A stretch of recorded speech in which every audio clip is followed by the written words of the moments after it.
The invitation arrived on a Tuesday, nestled between a final notice utility bill and a coupon booklet for a discount grocery store. It wasn't just an invitation. It was a weapon crafted from thick cream-colored cardstock that felt heavier than Audrey Jensen's entire future. The calligraphy, a swirl of glistening gold ink, spelled out a name she had tried for 5 years to forget: Connor Davenport. He was getting married. And with a cruelty so refined it must have taken practice, he had included a small, handwritten note at the bottom. "I know things are tight for you. Please come be my guest. I want to see you happy." It was a lie wrapped in pity, a summons to her own execution. But as Audrey looked at the 3 small sleeping faces in the next room, a different kind of fire began to burn through the cold dread. He wanted to see her. Oh, he would see her. The past had a funny way of lingering. For Audrey, it wasn't a ghost. It was a tenant that refused to pay rent, taking up space in the cramped 2-bedroom apartment she called home. The walls were thin enough to hear her neighbors' arguments. The floorboards creaked with the weight of every step, and the scent of ramen noodles and baby powder was a permanent fixture. This was her reality, a world away from the one she had once shared with Connor Davenport. They had met in college. He was the ambitious business major with a dazzling smile and a blueprint for success. She was the quiet but brilliant architectural design student who saw the world in lines light and potential. She fell for his drive. He fell for her vision. He'd often say, "You build the beautiful world, Audrey, and I'll figure out how to sell it." She had believed him. She had put her own portfolio on hold, taking on freelance drafting work to support them while he pursued his MBA. She designed his business proposals, coached him for interviews, and celebrated his every victory as if it were her own. She was the silent architect of his rise. Their first apartment was small but filled with laughter and shared dreams sketched on dinner napkins. He promised her a corner office in his future company, a studio of her own where she could design the skyscrapers he would one day finance. He promised her a life where her talent wouldn't just be a hobby, but the foundation of their empire. The cracks began to appear slowly then, all at once. His victories became his alone. "I closed the deal." He'd say, not "we did it." The late nights at the office became more frequent, and he'd come home smelling of expensive whiskey and a perfume that wasn't hers. He started criticizing her work, calling her designs unrealistic and provincial. He was climbing a ladder, and in his mind she was a weight on the rung below. The final break was as swift as it was brutal. He introduced her to Brittany Harrington at a company gala. Brittany was everything Audrey wasn't, blonde, polished, and dripping in generational wealth. Her father, Walter Harrington, was a titan of industry, the kind of man Connor had always idolized. A week later, Connor came home, packed a single suitcase, and shattered her world with a few callous sentences. "It's just not working, Audrey," he'd said, avoiding her eyes. "We want different things. I'm moving forward and you're standing still." "Standing still, Connor. I put my entire life on hold for you, for us." He had finally looked at her, then his eyes cold and dismissive. "Don't be dramatic. You were a good support, but I need a partner, not a project. Brittany understands my world." He'd paused at the door, tossing a checkbook onto the coffee table. "This should hold you over until you get on your feet. Don't try to contact me." The door clicked shut, and the silence that followed was the loudest sound she had ever heard. 2 weeks later, she discovered she was pregnant. The initial shock was followed by a flicker of hope. Maybe this would change things. But when she finally worked up the courage to call his new number, Brittany answered. Audrey hung up without a word. The shame and the humiliation were a physical weight. She realized then that Connor hadn't just left her, he had erased her. Telling him about the baby would feel like begging, and his rejection, which was sure to come, would be a wound she couldn't survive. When the first ultrasound revealed not 1 but 3 tiny flickering heartbeats, her terror was matched only by a fierce, primal wave of protectiveness. These babies were hers. They would be her world, not a bargaining chip for a man who didn't deserve them. So she vanished. She moved to a different city, took on her mother's maiden name Jensen, and built a fortress around her new life. The following years were a blur of exhaustion and unconditional love. She worked as a waitress during the day, a freelance drafter for small-time contractors at night, and a mother 24/7. Her hands, once meant to design buildings, were now constantly washing dishes, changing diapers, and wiping away tears. Her dreams of glass towers and soaring atriums were replaced by the immediate reality of keeping Leo, Noah, and Lily fed, clothed, and happy. They were her everything. Leo, the serious, thoughtful one with Connor's dark hair, but her observant eyes. Noah, the mischievous adventurer with a smile that could melt glaciers. And Lily, her little artist who would spend hours with crayons creating vibrant worlds on scraps of paper. In them she saw the best parts of herself, untainted by bitterness or regret. They were her masterpiece. Now holding Connor's wedding invitation, the past wasn't just a tenant, it was an eviction notice. The casual cruelty of his note, "I want to see you happy," was the final insult. He didn't want to see her happy. He wanted a spectacle. He wanted her to show up in a worn-out dress, her face etched with the struggle of the life he'd abandoned her to. He wanted her to be a relic of his humble beginnings, a testament to how far he had come by casting her aside. He was marrying Brittany Harrington at the Harrington family's sprawling vineyard estate, a place Audrey had once sketched a guest house for a what-if dream from another lifetime. Her first instinct was to tear the thick cardstock into 1,000 pieces and set it on fire. Let him have his victory. Her life was hard, but it was hers, filled with a love so profound he could never comprehend it. But as she looked at the invitation again, another thought took root, sharp and clear. For 5 years she had let him define the end of their story. She had let him be the one who walked away, the one who won. He thought she was a ghost, a footnote in his biography. He had no idea she had become a universe unto herself, a universe containing 3 brilliant stars he had never even known existed. "He wants to see me," she whispered to the empty room, her voice shaking with a resolve she hadn't felt in years. "Okay, let's give him a show." She wouldn't go for revenge. Revenge was his language, a currency of bitterness. She would go for herself. She would go to show her children that their mother never ever let anyone make her feel small. She would close this chapter not as the woman he left, but as the woman she had become. The decision to go was one thing. The logistics were another. Audrey looked at her bank account and sighed. The balance was a paltry 3-figure number that had to stretch until her next waitressing paycheck.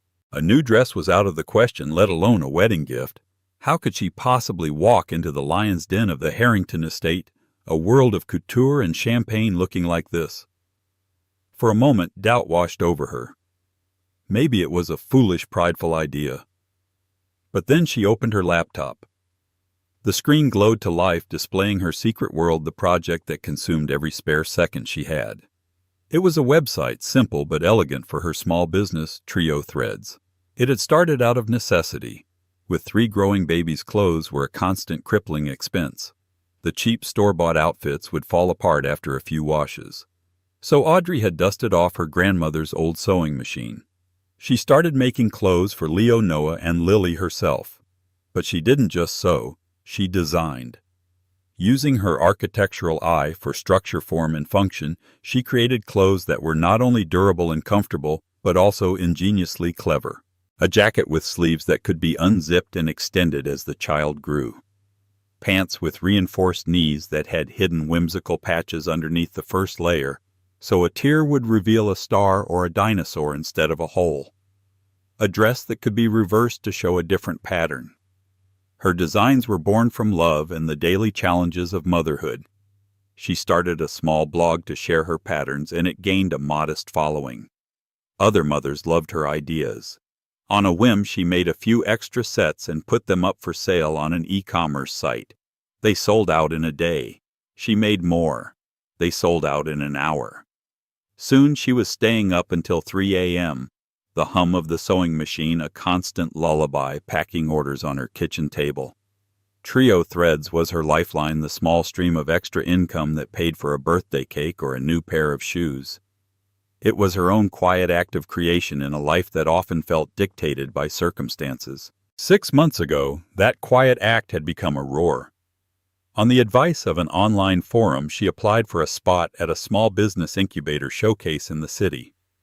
It was a long shot, a David and Goliath scenario, where she would be pitching her kitchen table business to venture capitalists and angel investors.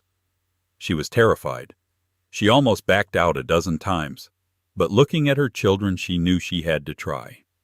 That's where she met Daniel Chin. Daniel wasn't like the other investors with their slick suits and predatory smiles. He was younger, dressed in a simple t-shirt and jeans, and he listened with an intensity that was both disarming and reassuring. While others glanced at her simple booth and moved on, he stayed. He picked up one of her extendable sleeve jackets, examining the stitching and the mechanism with a genuine curiosity. "This is brilliant," he said, his voice cutting through the noise of the showcase. "It's not just a piece of clothing, it's a solution to a problem. You've thought about waist longevity and the user experience for both the parent and the child. This is engineering." Audrey, flustered, had simply told him her story. She spoke of the triplets, the frustration of fast fashion, and her desire to create things that lasted, things with soul. She didn't use business jargon. She spoke from the heart. Daniel Chin, it turned out, was the founder of a successful tech logistics company and now ran a fund that invested in sustainable and innovative startups. He had seen hundreds of pitches, but Audrey's story, her passion, and the sheer cleverness of her product resonated with him. He didn't just see a clothing line. He saw a brand, a philosophy. He invested. It wasn't a small seed round check. It was a game-changing, life-altering investment that valued trio threads at a number that made Audrey's head spin. He provided capital, a manufacturing network, a marketing team, and most importantly, his mentorship. In 6 short months, Audrey Jensen, the struggling waitress, had become the CEO of one of the fastest-growing children's apparel startups in the country. She had moved out of the cramped apartment just last month into a beautiful, light-filled house with a yard for the kids to play in and a spacious studio for her to work. She had quit her waitressing job. She was still the same Audrey, but the constant crushing weight of financial anxiety was gone, replaced by the exhilarating pressure of building her dream. She hadn't told anyone from her past. The transformation was so new, so profound, that it still felt like a fragile secret. Connor in his gilded cage would never imagine it. He had written her off as a failure, and she had let that narrative stand. Until now. She picked up her phone and called Daniel. "Daniel, I have a strange request," she said, her voice steadier than she expected. "For you, Audrey, nothing is strange. What's on your mind?" She explained the situation. The ex-husband, the wedding, the cruel invitation. She expected him to tell her to ignore it, to rise above. He was silent for a moment. Then he said, "So he's throwing a party to celebrate his own ignorance. It seems only fair that you attend." "But I don't know what to wear, how to even get there." "Audrey," Daniel's voice was firm but kind, "you are the CEO of a multi-million-dollar company. You are one of the most resourceful, brilliant people I have ever met. You survived him, you raised 3 incredible children on your own, and you built an empire out of fabric scraps and ingenuity. Going to this wedding isn't the challenge. The challenge was everything you did to get to this point. This is the victory lap." He continued, laying out a plan. "My personal stylist will be at your house tomorrow morning. My driver will be ready on Saturday. Don't think of this as a personal matter. Think of it as a brand launch. The brand is Audrey Jensen. Successful, independent, and untouchable." A wave of gratitude washed over her. He wasn't just an investor. He was a true partner, a friend. "And Daniel, can I ask for one more thing? Anything. I need 3 custom outfits for my board of directors," she said, a smile finally breaking across her face. "They're about 3.5 feet tall, and they have some very specific opinions on dinosaurs and glitter." Daniel laughed, a warm, genuine sound. "Consider it done. We'll make them the best-dressed board members in history." Hanging up the phone, Audrey felt a profound shift. The fear was gone. The dread had evaporated. In its place was a calm, cool clarity. Connor had invited Audrey Jensen, the broken-hearted girl he had left behind. But she would not be the one attending. He was about to meet Audrey Jensen, the founder and CEO, and she was bringing her entire legacy with her. The Harrington Vineyard Estate wasn't just a venue, it was a statement. It sprawled across acres of rolling hills, the grapevines arranged in perfectly manicured rows that marched toward a setting sun. The centerpiece was a magnificent stone villa with terracotta tiles, cascading ivy, and vast terraces overlooking the valley. Guests in designer gowns and bespoke suits drifted across the lawns, champagne flutes in hand, their laughter like the tinkling of wind chimes. It was a world of effortless elegance and inherited power, a world designed to make outsiders feel acutely aware of their otherness. Connor Davenport stood near the grand entrance, a triumphant smirk playing on his lips. He was the king of this castle, at least for a day. Marrying Brittany was the final move in his masterful game of life, cementing his place among the elite. Everything was perfect. The weather was sublime, the champagne was flowing, and his bride-to-be looked radiant. Yet a small part of him was distracted, his eyes occasionally flicking towards the long, winding driveway. He was waiting for the final piece of his perfect day, the arrival of his pathetic ex-wife. He and Brittany had spoken about it at length. "It's the perfect closure," Brittany had said, her voice laced with a saccharine condescension. "To have her see this, to see you happy and successful, it proves you made the right choice. It's a kindness, really. It will allow her to finally move on." Connor had agreed. He pictured Audrey pulling up in her rusty 20-year-old sedan, the one that always backfired. He imagined her in a cheap, off-the-rack dress, her face a mixture of awe and envy. He would be magnanimous, of course. He would greet her with a warm, pitying smile, introduce her to his stunning, wealthy bride, and perhaps even offer to introduce her to a caterer in case she was looking for work. The thought sent a delicious shiver of superiority through him. It was the ultimate validation. A guest, a portly banking executive, clapped him on the back. "Davenport, you've done well for yourself. Walter Harrington's daughter, my word, you've hit the jackpot." "It's all about synergy, Robert," Connor said smoothly, using the kind of corporate buzzword that always impressed these men. "The joining of two great houses." As he spoke, a hush began to fall over the arriving crowd. The line of luxury European cars pulling up to the valet paused. All heads turned towards the entrance of the driveway. A vehicle was approaching, but it wasn't a Mercedes or a Bentley. It was a long, impossibly sleek, custom-built black limousine, the kind reserved for heads of state or global superstars. Its tinted windows reflected the golden light of the afternoon sun, making it look like a panther gliding through a field of diamonds. "Who in God's name is that?" Brittany muttered, coming to stand beside Connor, her perfectly composed expression faltering for the first time that day.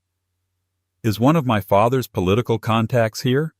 Connor had no idea. He watched a knot of confusion tightening in his stomach as the limo purred to a silent stop directly in front of the villa's entrance. The valet, looking momentarily starstruck, hesitated before rushing to open the rear door. The first person to emerge was a man. He was tall, impeccably dressed in a tailored charcoal suit that screamed quiet expense. He had the easy confidence of someone who belonged anywhere he chose to be. Connor vaguely recognized him from the pages of a business magazine, Daniel Chen, the tech mogul. What was he doing here? Then Daniel Chen turned and offered his hand. A woman emerged, stepping out of the car and into the sunlight. For a heart-stopping second, Connor's brain refused to process what his eyes were seeing. It was Audrey. But it wasn't his Audrey. It wasn't the woman in faded jeans and worn-out sweaters. This woman was a vision. She wore a stunning emerald-green silk dress that fell in a clean architectural line to the floor, a custom piece that highlighted her grace and poise. Her hair, which she used to tie back in a simple ponytail, was styled in elegant waves that framed a face that was no longer etched with worry, but glowing with confidence. Her only jewelry was a pair of delicate diamond earrings that caught the light. She looked serene, powerful, and utterly breathtaking. She looked like she owned the place. The crowd murmured. People weren't looking at her with pity. They were looking at her with admiration, with curiosity. Who was this striking woman with Daniel Chen? Connor felt the blood drain from his face. This was wrong. This was not the script. He started forward, his mind reeling, but stopped dead as the final occupants of the limousine emerged. One by one, the chauffeur helped 3 small children out of the car. 2 boys and a girl, all around 4 or 5 years old, dressed in the most charming, perfectly tailored outfits. The boys wore miniature navy blazers with crisp white shirts and tiny loafers. The girl wore a little cream-colored dress that mirrored the elegant lines of Audrey's own. They stood in a neat row, holding hands, looking around with wide, curious eyes, and they all had Connor's dark hair. One of the boys had his exact smile. The girl had the same determined set to her chin. It was like looking at 3 miniature, fragmented reflections of himself. Time seemed to slow down. The tinkling laughter of the guests faded into a dull roar in his ears. He saw Audrey kneel down, adjusting one of the boy's bow ties, her expression one of pure, unadulterated love. He saw Daniel Chen place a gentle protective hand on the other boy's shoulder. They looked like a family. A beautiful, happy, and impossibly wealthy family. Brittany grabbed his arm, her nails digging into the fabric of his tuxedo.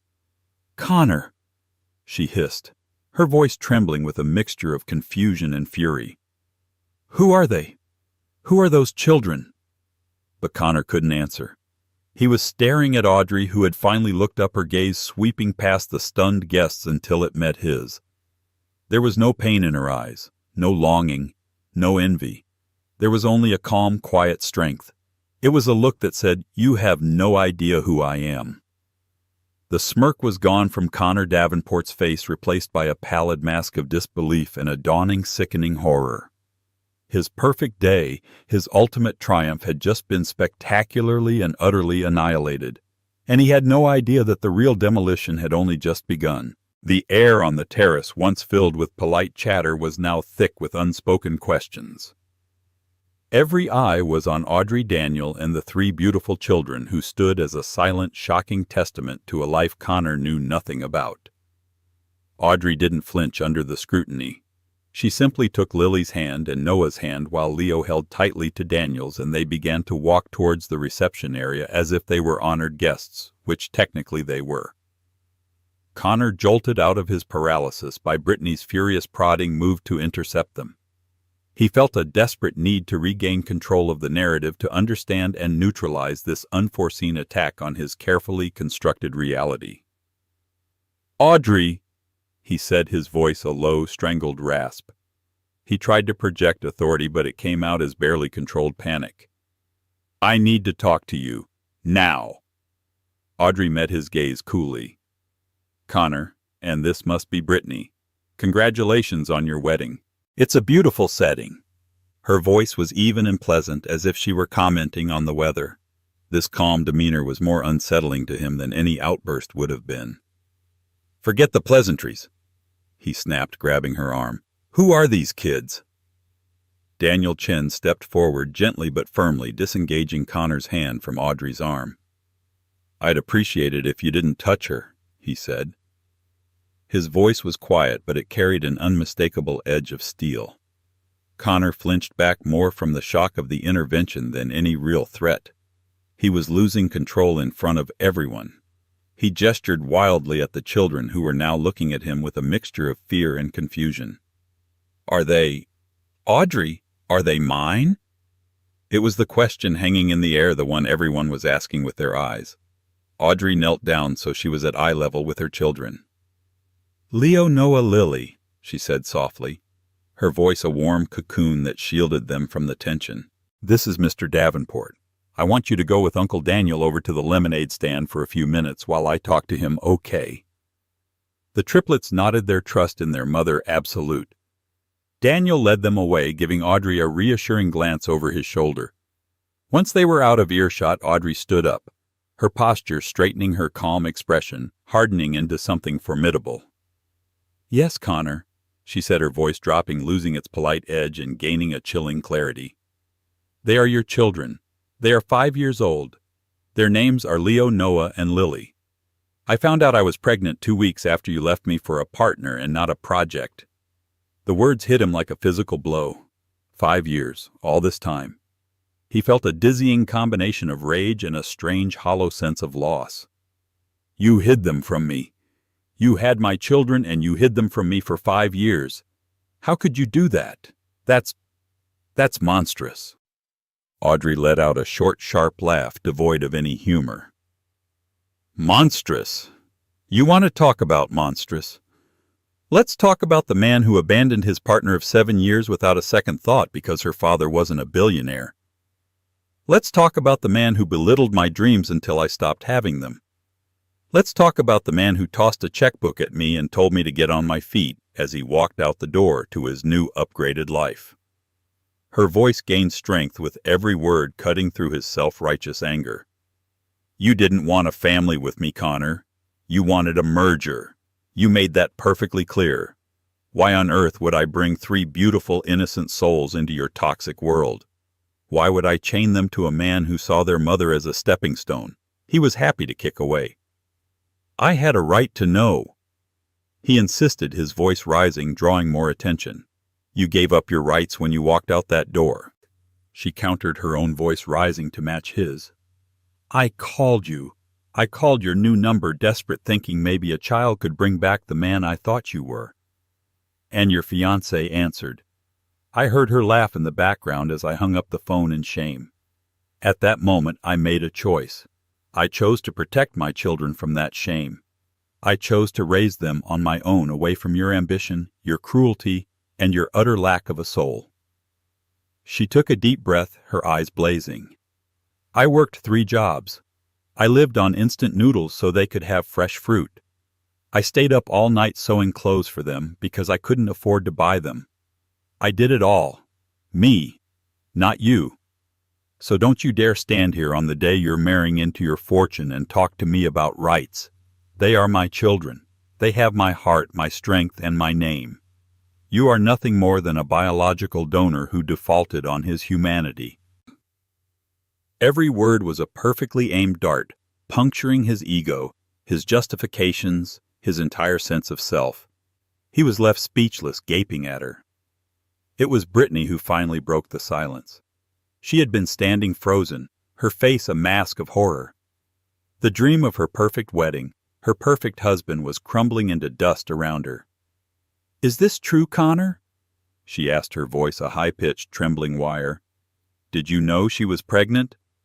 "No, of course not. Darling, I had no idea," he stammered, turning to her, desperate to salvage the situation.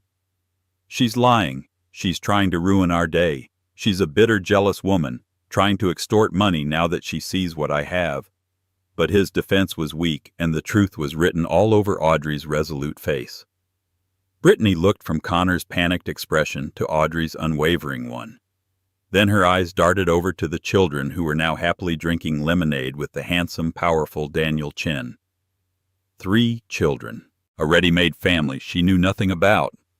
A scandal waiting to erupt. Her horror began to curdle into a specific targeted fury, but it wasn't aimed at Audrey. It was aimed at Connor. He hadn't just lied to her. He had made her a fool. He had brought this disaster, this public humiliation, to the doorstep of her family. And in the world of the Harringtons there was no greater sin. As if on cue, a commanding figure began to move toward them from the main villa. It was Walter Harrington, Brittany's father. He had been observing the entire exchange from a distance, his expression unreadable. But now he was walking toward them with the grim, purposeful stride of a man about to foreclose on a very bad investment.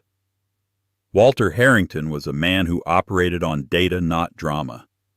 At 65, his face was a roadmap of boardroom battles won and hostile takeovers executed. He viewed the world as a series of balance sheets, and his daughter's wedding was in its own way a merger.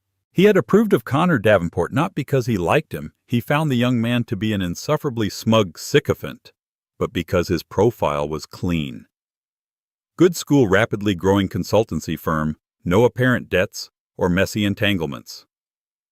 Connor was in Walter's assessment a suitable if uninspired asset to add to the family portfolio. The sudden appearance of a beautiful unknown woman and 3 children who bore a startling resemblance to his future son-in-law was more than a messy entanglement. It was a catastrophic data breach. It represented an unacceptable risk, a hidden liability of staggering proportions. He arrived at the tense scene not with an emotional outburst, but with the chilling calm of a surgeon approaching a critical procedure. He completely ignored Audrey and Brittany, his cold gray eyes locking directly onto Connor. "A word, Davenport. My study. Now," he said.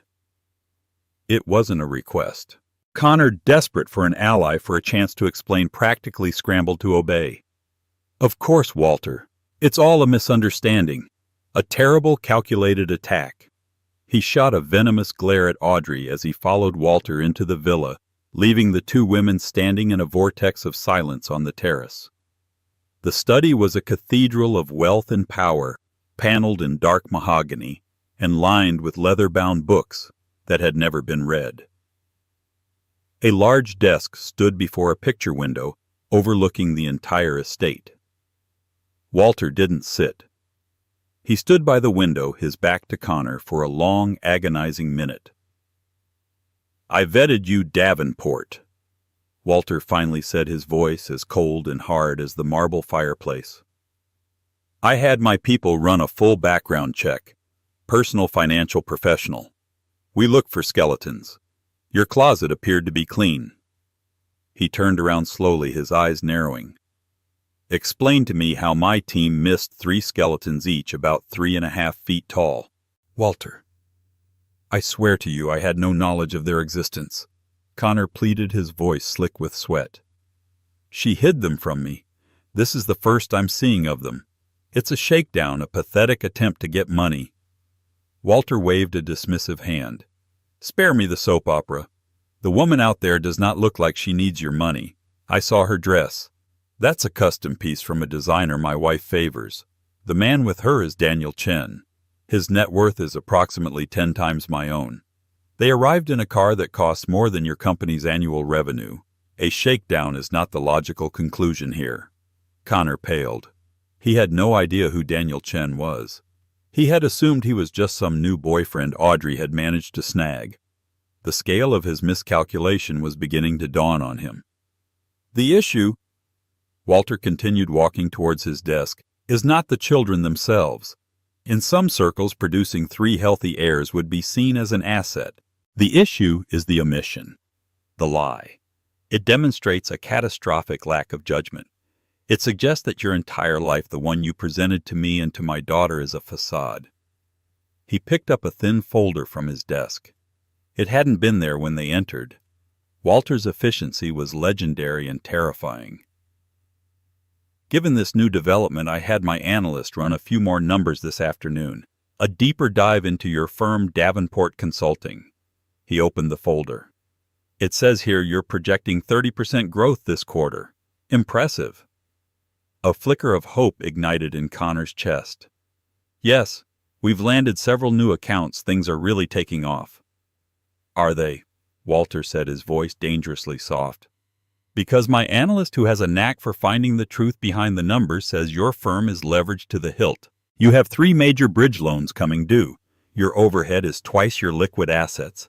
And your largest client, a firm called Innovate Solutions, is a shell corporation that seems to be funded by an offshore account that, well, the money trail gets murky. It looks less like a business and more like a house of cards in a hurricane." Connor felt like the floor had just fallen away. That's just aggressive accounting, a growth strategy." "I call it fraud," Walter stated flatly. He closed the folder with a soft final thud. "You weren't just marrying my daughter, were you, son? You were hoping for a bailout. You saw the Harrington name as a line of credit to prop up your failing little enterprise. You were planning to use my family's capital to cover your lies." The accusation hung in the air, irrefutable and damning. Connor's entire world, his meticulously crafted image, had been dismantled in under 5 minutes by a man who saw through everything. I love Brittany." He stammered his last pathetic defense. Walter almost smiled, but it was a terrifying, mirthless expression. "I'm sure you do. You love what she represents. But you see, Davenport, in my world, love is a luxury. Integrity is the currency. And you, sir, are bankrupt."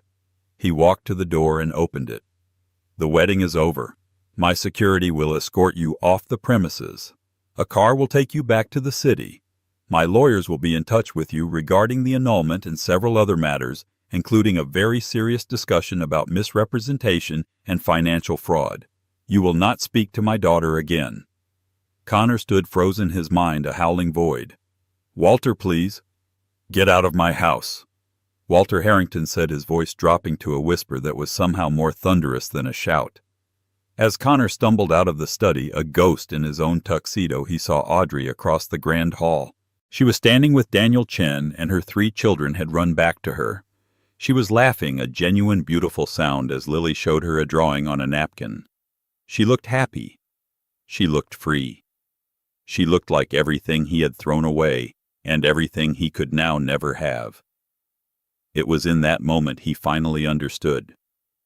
He hadn't invited her here to witness his triumph. He had invited her here to witness his complete and utter ruin. When Connor emerged from the study, his face ashen, he looked like a man who had seen his own ghost. He stumbled past the wedding guests, who parted before him like the Red Sea, their faces a mixture of confusion and morbid curiosity. Whispers followed him like a trail of smoke. 2 stern-looking men in dark suits, members of Walter's personal security team, fell into step behind him, their presence a silent, undeniable confirmation that the groom was being ejected from his own wedding. On the terrace, Brittany stood rigid, her bridal bouquet clutched in a white-knuckled grip. Her mother was trying to speak to her in hushed, soothing tones, but Brittany was deaf to it. Her eyes were locked on her father as he strode out of the villa. Walter Harrington did not raise his voice. He didn't need to. He walked to the small stage where the string quartet had been playing and tapped the microphone. The soft music screeched to a halt. "May I have your attention, please?" he said, his voice calm and authoritative, carrying across the lawn. "On behalf of the Harrington family, I want to thank you all for coming today to celebrate what was meant to be a joyous occasion." He paused, letting the weight of his words settle. It is often said that the foundation of any strong union, be it in business or in marriage, is trust. It is transparency. It is the full and honest disclosure of all pertinent facts. His gaze swept over the crowd before landing briefly and with icy disdain on the retreating figure of Connor. "It has come to my attention that the foundation upon which this particular union was to be built is fundamentally unsound.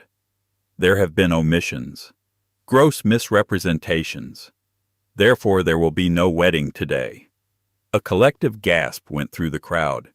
It was a scandal of epic proportions, delivered with the cold precision of a press release. Walter wasn't finished. His eyes found Audrey, who was standing quietly with Daniel and her children near the edge of the terrace, preparing to make a discreet exit.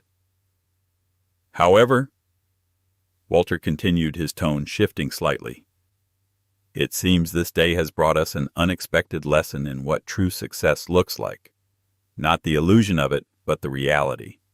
He raised his glass not to his daughter, but directly to Audrey. "To Ms. Audrey Jensen, a woman who I have recently learned has built an innovative and formidable company from the ground up through sheer talent and perseverance. A woman of integrity and strength. We welcome you as our honored guest." It was the most calculated, devastating public execution Connor could have ever imagined. In one short speech, Walter Harrington had not only excommunicated him, but had publicly endorsed his replacement. He had recast Audrey from the scorned ex-wife to the honored entrepreneur, and Connor from the triumphant groom to a fraudulent, disgraced liar. This was the final straw for Brittany. The public humiliation, the lies, the existence of 3 children, the collapse of her fairy tale wedding, it all coalesced into a single point of incandescent rage. She saw Connor being led toward the driveway by the security detail, and she broke running after him, her magnificent white dress trailing behind her on the manicured grass. "Connor!" She shrieked, her voice shrill and ugly. All pretense of the polished heiress was gone, replaced by the raw fury of a woman scorned. He turned a desperate, pleading look on his face. "Brittany, baby, I can explain." "Explain what?" She screamed right in his face for all the guests to hear. "Explain the 3 children you conveniently forgot to mention. Explain the fact that you're a fraud and my father is throwing you out like trash. Did you ever love me, or was I just a bailout for your pathetic, failing company?" She didn't wait for an answer. With a primal scream of frustration, she shoved him hard in the chest. Connor, off balance and emotionally shattered, stumbled backward, tripping over a decorative lavender bush and landing in a heap on the grass, his pristine tuxedo now stained with dirt and humiliation. The guests stood in stunned silence. The perfect wedding had devolved into a Jerry Springer episode on the lawns of the ultra-wealthy. Brittany, breathing heavily, looked down at the man she was supposed to marry, her face contorted with disgust. Then she turned and marched back into the villa without a backward glance, ripping the veil from her head as she went. From the edge of the terrace, Audrey watched the scene unfold. She felt no joy, no triumphant sense of revenge.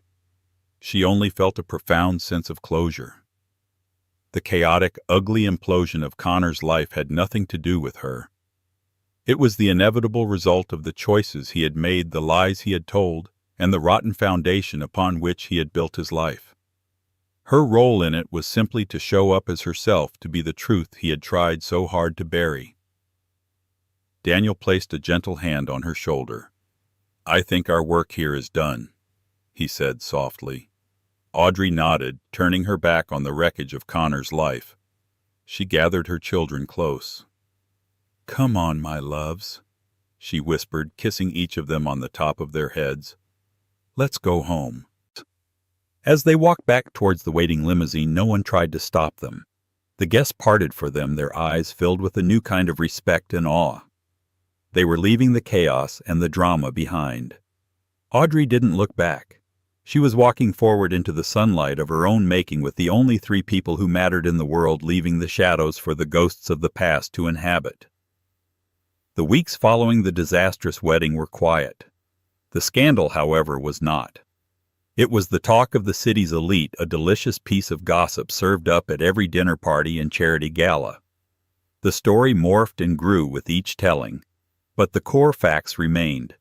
Connor Davenport was a fraud who had been unceremoniously dumped at the altar, and his mysterious ex-wife had arrived with a tech billionaire and 3 secret children, ultimately exposing him. Connor's company, Davenport Consulting, folded less than a month later, unable to survive the withdrawal of Walter Harrington's silent backing and the public disgrace of its founder. Connor Davenport simply vanished. He fell from the ladder he had climbed so desperately and disappeared from the world he had tried so hard to conquer. Audrey heard snippets of the news, but she didn't seek it out. It felt like noise from a distant storm that had already passed. Her world was here in her new home, a space she had designed herself.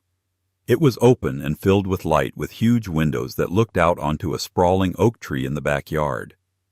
The walls were covered not with expensive art, but with framed crayon drawings by Leo, Noah, and Lily. Her studio was her sanctuary, rolls of fabric and sketches spread across a massive drafting table, the hum of her new industrial sewing machine a constant comforting presence. Trio Threads was thriving. The story of its founder, a single mother of triplets who built an empire, had leaked, and it was a marketing dream. Orders poured in. Daniel had expertly managed the narrative, framing Audrey not as a scorned woman, but as an inspirational icon of resilience and modern entrepreneurship. She was featured in business magazines and women's empowerment blogs. They wanted to talk about her innovative designs and her sustainable business model, not her failed marriage. For the first time, she was being defined by her creations, not her relationships. One sunny Saturday afternoon, she was sitting on the floor of the living room helping the triplets build a magnificent castle out of blocks. Daniel was there, lounging on the sofa, a laptop open, but ignored as he refereed a dispute over who got to place the tallest tower. He had become a constant, steady presence in their lives. He was their Uncle Daniel, the one who could fix any broken toy, and who always knew the right answer to a 5-year-old's endless stream of why. His relationship with Audrey was one of deep abiding respect and easy friendship.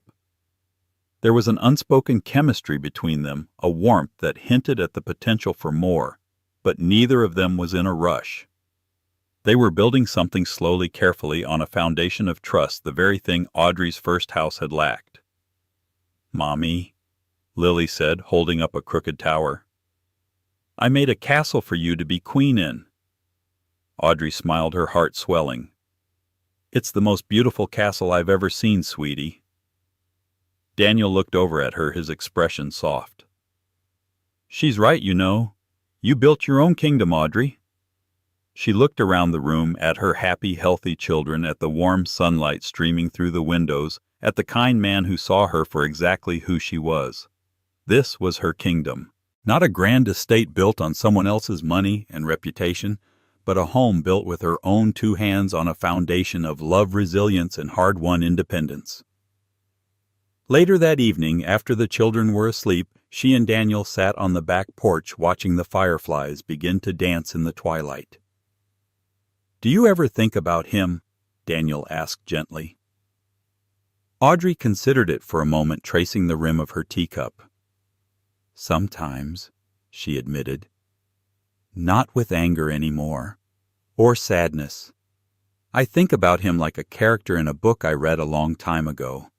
A cautionary tale about a man who built his house with someone else's blueprints, only to find out it was on a sinkhole. I'm just grateful I got out and had the chance to draw my own." She looked up at the stars beginning to appear in the darkening sky. Her old dreams had been of glass and steel, of skyscrapers that touched the clouds. But her new dreams were so much more real, so much more important. They were dreams of laughter, echoing through a happy home, of a company that made life a little better for families, of a future she was designing on her own terms. The best revenge wasn't watching Connor's world fall apart. The best revenge was that she was so busy building her own beautiful world, she barely noticed. So what can we learn from Audrey's incredible journey? It's a powerful reminder that our worth is never defined by those who choose to leave us. Connor thought he could write her off, that her story ended the day he walked out the door. But he was just a chapter. He was the catalyst that forced her to become her own author, to build an empire, not of revenge, but of resilience. This story isn't just about a dramatic wedding showdown. It's about the quiet strength it takes to rebuild from nothing, the fierce love of a mother, and the profound truth that the greatest success is a life lived authentically and on your own terms. Audrey didn't need to ruin Connor's life. She just needed to build her own. If her story of triumph and transformation resonated with you, please hit that like button. Share this video with someone who needs to hear it, and don't forget to subscribe to the channel for more real-life stories that inspire and empower. What did you think of Walter Harrington's power move? Let us know in the comments below.